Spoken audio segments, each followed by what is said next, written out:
Magandang araw mga bata!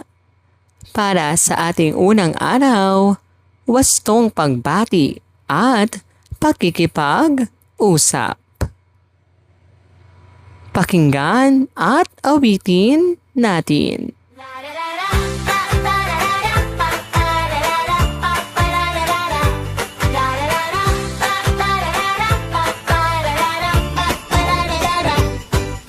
Pagpasok sa umaga, ngiti ang ating dala. Magandang umaga po sa guro at sa kapwa. Salamat po at paalam kapag aalis na. Excuse me po muna kung may tatawagin ka. Magsabi ng maayos, malinaw at panayad.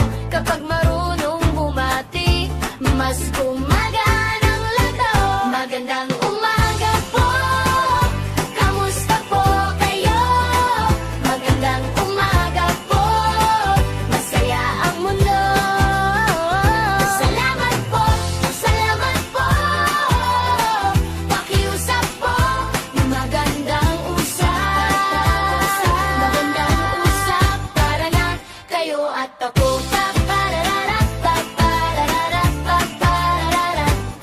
Kapag may gustong sabihin, tingin lang ng maigi.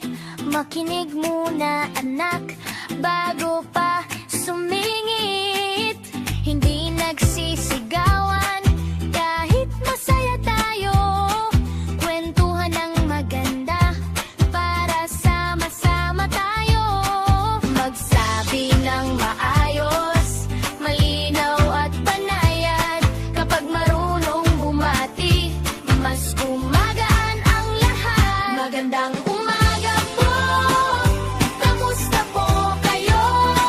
Magandang umaga po, masaya ang mundo. Salamat po, pakiusap po, magandang usap.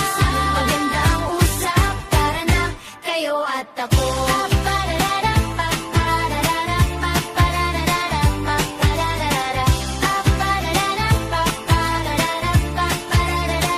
Kung may tanong ka, sabihin mo ng dahan-dahan. Kung may sagot ako, ibabahagi ng maayos. Sa maliit na salita, lumalawak ang samahan. Bati at pakikipag-usap, susi sa pagkakaibigan. Magandang umaga po, kamusta po kayo? Magandang umaga po, masaya ang mundo. Salamat po, pakiusap po, magandang usap. Magandang usap, tara na kayo at ako.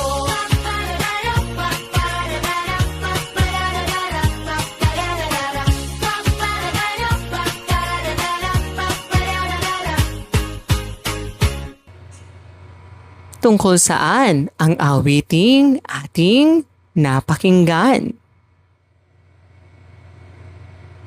Anong mga wastong pagbati ang ginamit? Mahalaga bang gumamit tayo ng mga wastong pagbati? Bakit? Mga bata, mahalagang matutunan natin ang tamang pagbati at pakikipag-usap. Kapag tayo ay magalang at marunong bumati, nagiging masaya at maganda ang ating pakikitungo sa ibang tao. Mga simpleng pagbati at pagtugon. Magandang umaga. Magandang umaga rin. Kumusta ka? Mabuti naman. Ikaw? Mabuti rin ako. Maraming salamat. Magagalang na tawag. Piliin ang angkop na magalang na tawag para sa mga nasa larawan. Ang magalang na tawag para sa larawan ay nanay. Ang magalang na tawag para sa larawan ay lola. Ang magalang na tawag para sa larawan ay tatay. Ang magalang na pangalan para sa larawan ay ate. Ang magalang na tawag para sa larawan ay lolo. Basahin natin. Si Ben na magalang. Tuwing umaga, bumabati si Ben sa kanyang guro ng "Magandang umaga po, ma'am." Kapag may nakikita siyang kapitbahay, ay nagsasabi siya ng "Kumusta po kayo?" Isang araw, nalungkot si Ben dahil hindi niya makita ang kanyang lapis. Lumapit siya sa kanyang guro at nagsabi ng "Ma'am, kailangan ko po ng tulong." Natuwa ang kanyang guro dahil marunong makipag-usap ng magalang si Ben. Sino ang batang nasa kwento? Ano ang sinasabi niya sa kanyang guro? Ano ang sinabi niya sa kapitbahay? Bakit natuwa ang kanyang guro? Ano ang aral ng kwento? Ano ang gagawin mo? Ibahagi ang iyong mga gagawin sa bawat sitwasyon. Ano ang sasabihin mo kapag nakita mo ang iyong guro? Ano ang gagawin mo kapag may batang nalulungkot?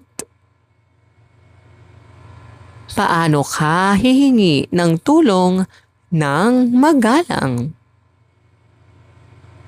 Bakit mahalagang gumamit ng po at opo? Ano ang mararamdaman ng tao kapag magalang kang magsalita? Natutuhan natin ngayon ang wastong pagbati, pagtugon sa pagbati, paggamit ng magagalang na tawag, at pagpapahayag ng damdamin at pangangailangan ng may paggalang. Gawin natin. Piliin ang tamang sagot. Ano ang tamang pagbati sa umaga? Ano ang tamang sagot sa kumusta? Ano ang magalang na tawag sa nakatatandang babae? Ano ang dapat sabihin kapag humihingi ng tulong? Bakit mahalagang pumati? Gawin natin. Isulat ang tama o mali.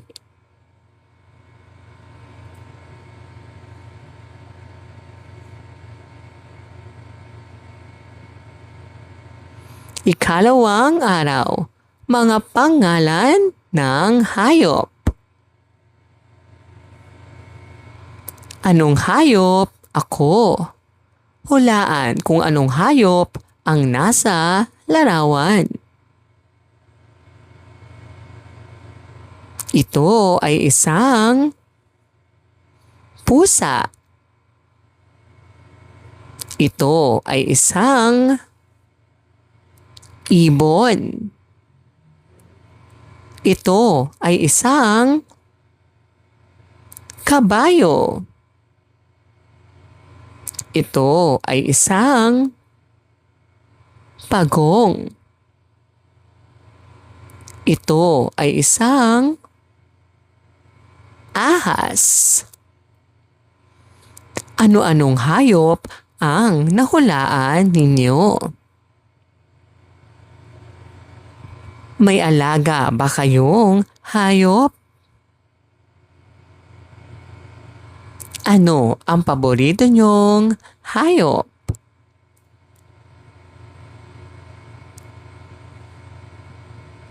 Mga bata, maraming hayop ang makikita natin sa bahay, bukid, at zoo. Ang mga pangalan ng hayop ay tinatawag na pangalan. Ngayon ay matututuhan natin kung paano gamitin ang mga pangalan ng hayop sa pagsasalita at pakikinig. Pagpapakilala ng pangalan ng hayop. Aso. Ang aso ay tumatahol. Pusa. Ang pusa ay natutulog. Ibon. Ang ibon ay lumilipad. Baka. Ang baka ay kumakain ng damo. Kabayo. Ang kabayo ay mabilis tumakbo. Basahin natin.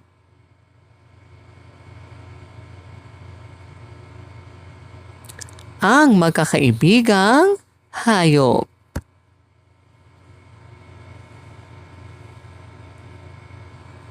May isang aso, pusa at ibon na magkakaibigan. Araw-araw silang naglalaro sa ilalim ng puno. Ang aso ay masayahing tumatakbo. Ang pusa naman ay mahilig matulog. Ang ibon ay masayang umaawit sa umaga.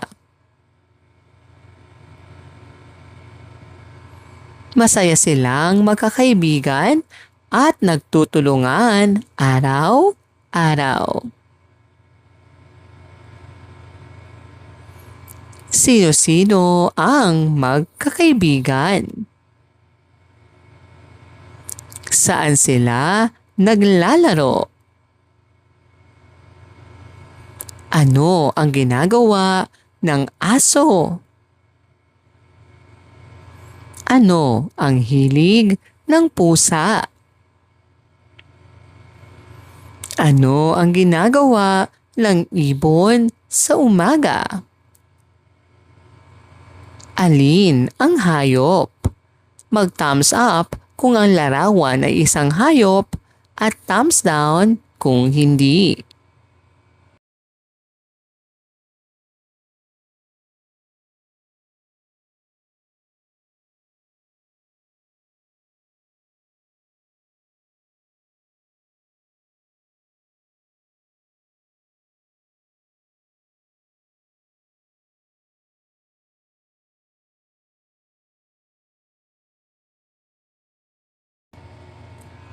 Ang mga pangalan ng hayop ay pangalan. Natutuhan din natin kung paano gamitin ang mga ito sa pangungusap at pagbabahagi ng ating ideya. Gawin natin, bilugan ang pangalan ng hayop sa pangungusap.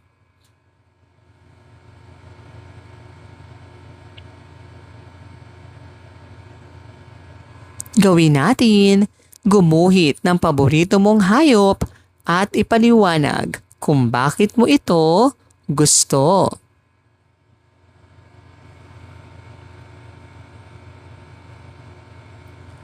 Ikatlong araw, mga salitang tumutukoy sa sarili at pamilya, pahayag at padamdam. Tingnan ang mga larawan. Sino-sino ang nakikita ninyo? Sino-sino ang kasama sa inyong pamilya? Sino ang naghahanda ng pagkain sa bahay? Sino ang madalas mong kalaro? Mga bata, mahalagang makilala natin ang mga salitang ginagamit natin tungkol sa ating sarili at pamilya.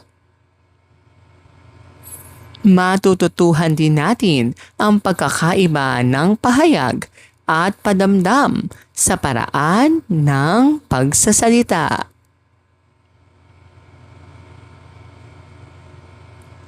Mga salitang tumutukoy sa sarili at pamilya. Ako. Ako ay masaya sa paaralan. Akin. Binili para sa akin ni nanay ang bag na ito. Nanay. Si nanay ay mapagmahal. Tatay. Si tatay ay maalaga. Kuya. Si kuya ay nag-aaral. Ate. Si ate ay mahilig magbasa. Bunso. Si bunso ay tumutulong kay nanay. Ang mga salitang ito ay ginagamit upang tukuyin ang sarili at mga miyembro ng pamilya. Pahayag o padamdam. Sabihin kung ang pangungusap ay isang pahayag o padamdam. Ako ay masaya. Ang saya. Si nanay ay nagluluto. Aray!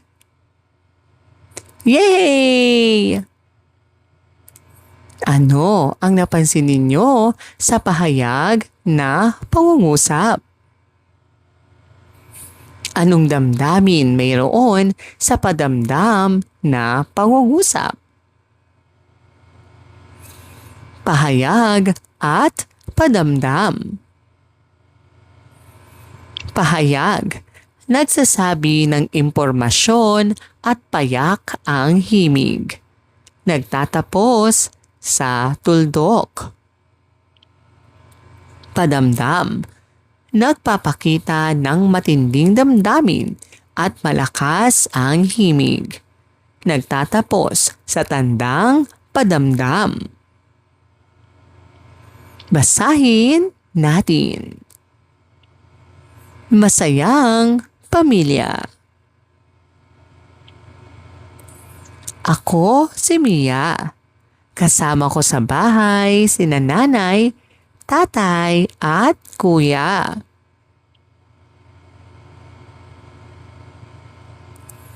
Araw-araw ay sabay-sabay kaming kumakain. Isang araw ay nagpunta kami sa parke. Ang saya! Sigaw ko habang naglalaro kami.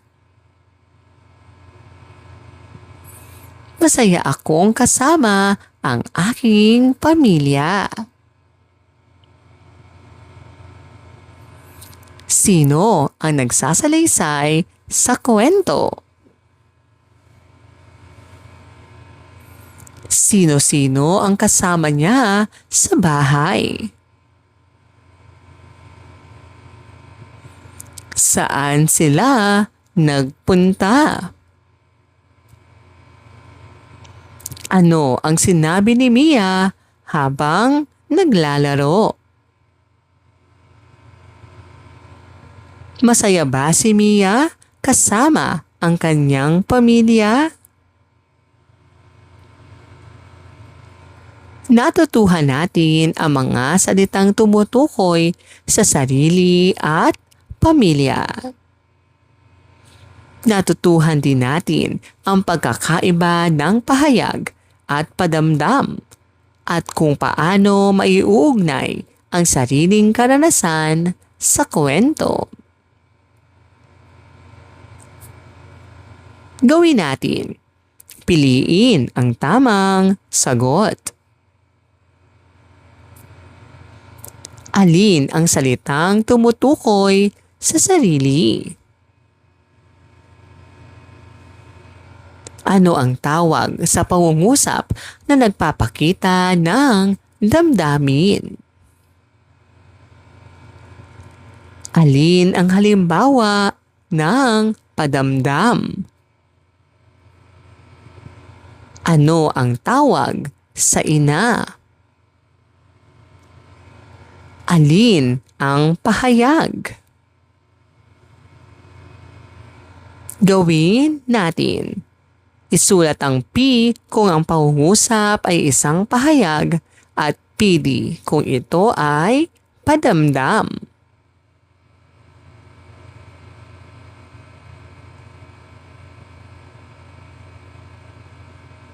Ika-4 na araw. Pangunahing tauhan. Pagsunod-sunod ng pangyayari. Tingnan ang mga larawan. Anong mga hayop ang iyong nakikita? Mahilig ba kayong makinig ng kwento? Ano ang paborito niyong kwento?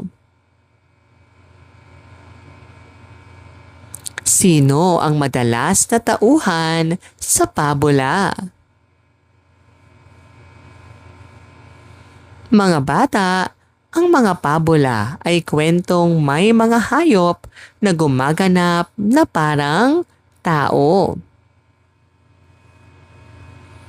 Sa araling ito, matututuhan nating tukuyin ang pangunahing tauhan, mahalagang pangyayari, at ang wastong pagkakasunod-sunod ng kwento. Basahin natin.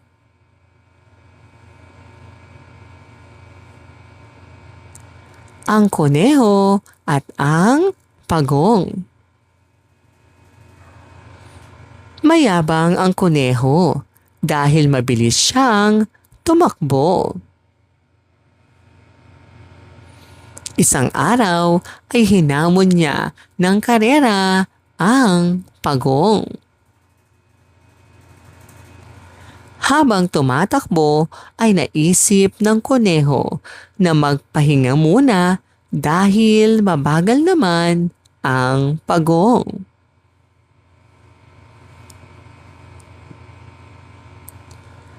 Natulog ang kuneho sa ilalim ng puno.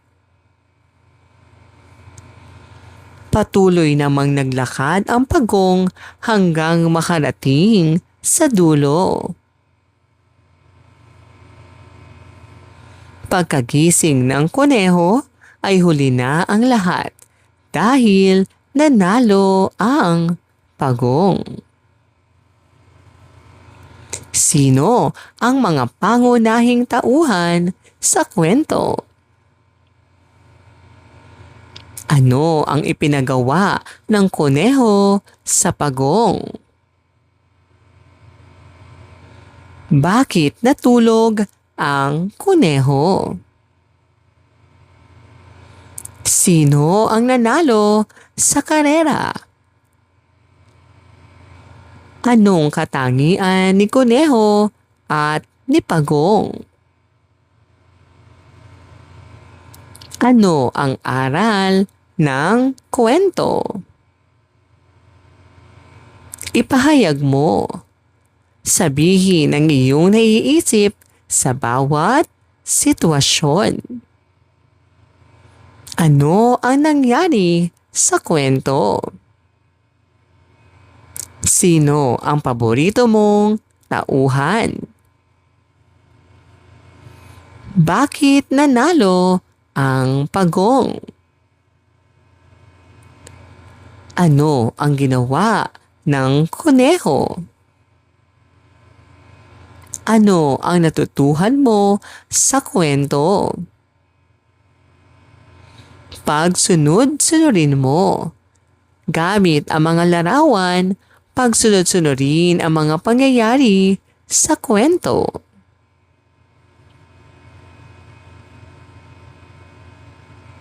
Una, pangalawa, pangatlo, pang-apat. Basahin natin.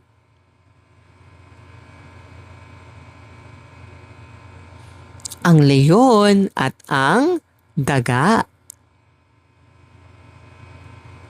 Isang araw, nahuli ng isang leyon ang maliit na daga na naglalaro malapit sa kanya.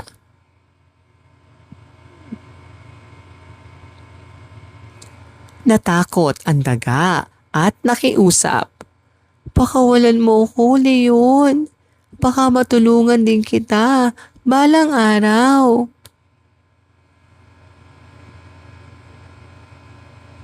Natawa ang leyon, ngunit pinakawalan pa rin niya ang daga. Makalipas ang ilang araw, nahuli naman ang leyon sa isang lambat ng mga ngaso. Malakas siyang umungol, ngunit hindi makawala. Narinig ito ng daga at dali-daling tumakbo papunta sa leyon. Kinagat niya ang lambat hanggang mapunit ito at nakalaya ang leyon.